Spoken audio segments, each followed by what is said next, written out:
Hello guys, this is Vani from Moon Divine Tarot. All of you, good morning guys. అందరు ఎలా ఉన్నారు? సరే, మీ పేరు, మీ డేట్ ఆఫ్ బర్త్ చెప్పుకుంటూ ఉండండి. ఈరోజు మీకు ఈరోజు ఎలా గడవబోతా ఉంది తెలుసుకుందాము. ఈరోజు ఎలా ఉండబోతా ఉంది? Please angels guide me.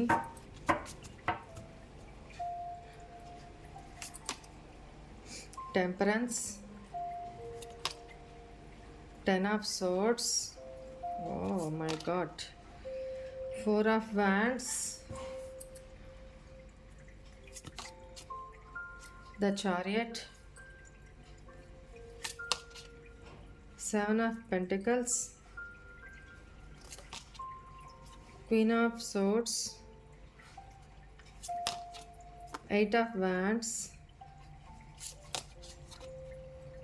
knight of swords, bottom of the deck, hanged man, death, right.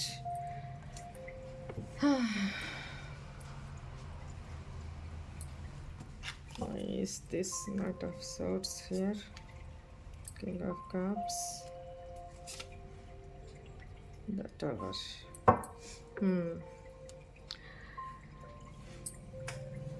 ఏంటంటే అండి, పాస్ట్లో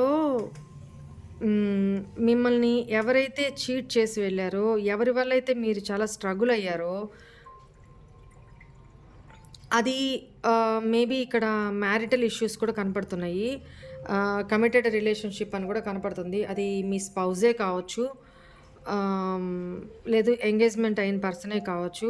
లాంగ్ డిస్టెన్స్ రిలేషన్షిప్లో ఉన్నట్లయితే వాళ్ళు మేబీ మీ ఇద్దరి మధ్య పాస్ట్లో సమ్ ఇష్యూస్ ఏదో జరుగుంటే మీ పర్సన్ మిమ్మల్ని సాక్రిఫైస్ చేశాను అని తనని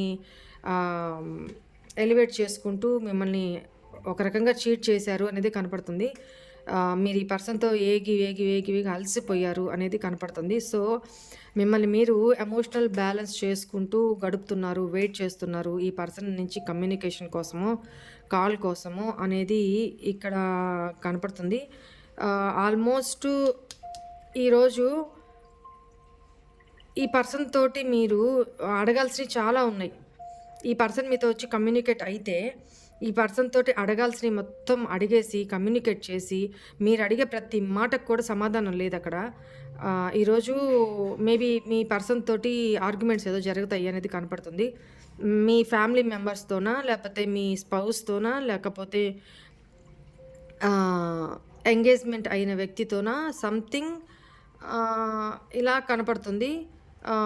అడగాల్సిన 4 ఏదో అడిగేసేసి ఈ రిలేషన్ని ఎండ్ చేస్తారు అనేది కనపడతా ఉంది ఇక్కడ. ఇక్కడ మీరు చాలా వరకు వాళ్ళు చేసిన మోసానికి, వాళ్ళు చేసిన అన్యాయానికి చాలా హీల్ అయ్యారు. మిమ్మల్ని మీరు ఇప్పుడు మీరేదైతే వెయిటింగ్ మోడ్లో ఉన్నారు, దేనికోసమో వెయిటింగ్ మోడ్లో ఉన్నారు. ఈరోజు వాళ్ళతో మీకు కమ్యూనికేషన్ ఏర్పడుతుంది అనేది కనపడుతుంది. అడగాల్సిన 4 ఫైటింగ్ మోడ్లో అడిగేస్తారు, సఫ అడిగేస్తారు. సో అడిగి ఈ రిలేషన్ని ఎండ్ చేసేస్తారు అనేది కనపడుతుంది. ఉంటే ఉండి పోతే పో అన్నట్టు చాలా ఎందుకంటే విసిగిపోయారనమాట. అలాంటి సిచ్యువేషన్స్ ఏదో ఆర్గ్యుమెంట్స్, ఫైట్స్ ఇలాంటివి కనపడుతుంది. మీరు పాస్ట్లో ఏదైతే అనుభవించున్నారో దాన్ని దృష్టిలో పెట్టుకొని మీరు యాక్షన్ తీసుకోండి. అదర్వైజ్ ఇది చిన్న ఇష్యూ అయితే మాత్రం కొంచెం ఓర్పు పట్టండి అనేది ఇక్కడ కనపడుతుంది. అండ్ ఈ రిలేషన్లో మీ ఇద్దరి మధ్య ఎండింగ్స్, ట్రాన్స్ఫర్మేషన్ చాలా గ్యాప్ తీసుకుంది. నో కాంటాక్ట్, చాలా సిచ్యువేషను, చాలా డిలేస్ జరిగినాయి అనేది కనపడుతుంది. ఈ ఒకటి ఈ పర్సన్లో చాలా మార్పులు జరిగితే, చాలా మార్పులు వచ్చేసుంటే, అంటే పాస్ట్లో పర్సన్ లాగా కాకుండా ఇప్పుడు చాలా మారుంటే మేబీ మీ ఇద్దరి మధ్య న్యూ స్టార్ట్ జరుగుతుంది. మళ్ళీ రిలేషన్ మొదలవుతుంది. మీరు అడగాల్సినవి అన్నీ అడిగిన తర్వాత మళ్ళీ మీ ఇద్దరి మధ్య న్యూ స్టార్ట్ ఏదో జరుగుతుంది. అదర్వైజ్ ఇంతటితో ఎండ్ అయిపోయింది అంటే కథం, ఎండ్ అయిపోయింది. మీరు ఎండ్ చేసేసారంటే ఖతం ఎండ్ చేసేస్తారనమాట. ఎందుకంటే ఈ పర్సన్ కోసం వెయిట్ చేసి, చేసి, చేసి, చేసి చాలా డిలే చేసేసారనమాట. చాలా డిలే అయిపోయింది మీ లైఫ్. సో, నాకు ఈరోజు ఎనర్జీస్ ఇలా కనపడుతుంది. ఇది ఎవరి ఎనర్జీసో మేబీ కొత్త సబ్స్క్రైబర్స్ జాయిన్ అవుతూ ఉన్నారు కదా! మేబీ వాళ్ళ ఎనర్జీసో కావచ్చు. ఒక 2, 3 డేస్ నుంచి నాకు న్యూ ఎనర్జీస్ కనపడుతున్నాయి. న్యూ సినారియోస్ కనపడుతున్నాయి. అందుకని సరే, ఈ ఎనర్జీస్ ఎవరివైనా కూడా జాగ్రత్తగా ఉండండి. అబండెన్స్ మీ లైఫ్‌లోకి రాబోతా ఉంది. ఓకేనా?